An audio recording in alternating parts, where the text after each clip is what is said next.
കേരളത്തിന് അനുവദിച്ച മൂന്നാം വന്ദേ ഭാരത് പ്രധാനമന്ത്രി നരേന്ദ്രമോദി ഇന്ന് ഫ്ളാഗ് ഓഫ് ചെയ്യും. വാരണാസിയിൽ നടക്കുന്ന ചടങ്ങിൽ എറണാകുളം, ബംഗളൂരു വന്ദേ ഭാരത് അടക്കം 4 വന്ദേ ഭാരത് സർവീസുകളാണ് പ്രധാനമന്ത്രി ഇന്ന് ഫ്ളാഗ് ഓഫ് ചെയ്യുക.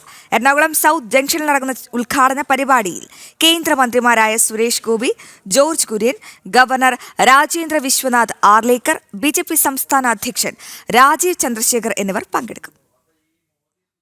ഭാരതം റെയിൽവേ വികസനത്തിൽ കുതിച്ചു ചാടുമ്പോൾ കേരളത്തിന് തിലകക്കുറിയാവുകയാണ് മൂന്നാം വന്ദേ ഭാരത്. ക്രമാനുഗതമായി കൂടുതൽ വന്ദേ ഭാരത് ട്രെയിനുകൾ കേരളത്തിന് അനുവദിക്കുമെന്ന കേന്ദ്ര സർക്കാരിന്റെ ഉറപ്പ് വീണ്ടും പാലിക്കപ്പെടുന്നു. IT മേഖലയിലടക്കം ഒട്ടേറെ മലയാളികൾ ജോലി ചെയ്യുന്ന നഗരമാണ് ബംഗളൂരു. ബംഗളൂരുവിലേക്ക് കൂടുതൽ ട്രെയിനുകൾ അനുവദിക്കണമെന്നത് കേരളത്തിന്റെ പ്രധാന ആവശ്യമായിരുന്നു. കേരളത്തിന് അനുവദിച്ച എറണാകുളം, ബംഗളൂരു വന്ദേ ഭാരത് അടക്കം 4 വന്ദേ ഭാരത് സർവീസുകളാണ് പ്രധാനമന്ത്രി നരേന്ദ്രമോദി ഫ്ളാഗ് ഓഫ് ചെയ്യുക. വാരണാസിയിലാണ് പ്രധാനമന്ത്രി പങ്കെടുക്കുന്ന ചടങ്ങ്. കേന്ദ്രമന്ത്രിമാരായ സുരേഷ് ഗോപി, ജോർജ് കുര്യൻ, ഗവർണർ രാജേന്ദ്ര വിശ്വനാഥ് ആർലേക്കർ, BJP സംസ്ഥാന അധ്യക്ഷൻ രാജീവ് ചന്ദ്രശേഖർ എന്നിവർ എറണാകുളം സൗത്ത് ജംഗ്ഷനിൽ നടക്കുന്ന ഉദ്ഘാടന പരിപാടിയിൽ പങ്കെടുക്കും. പുതിയ വന്ദേ ഭാരത് സർവീസോടെ 600-ലേറെ സീറ്റുകൾ കൂടിയാണ് ബംഗളൂരു യാത്രക്കാർക്ക് അധികമായി ലഭിക്കുന്നത്.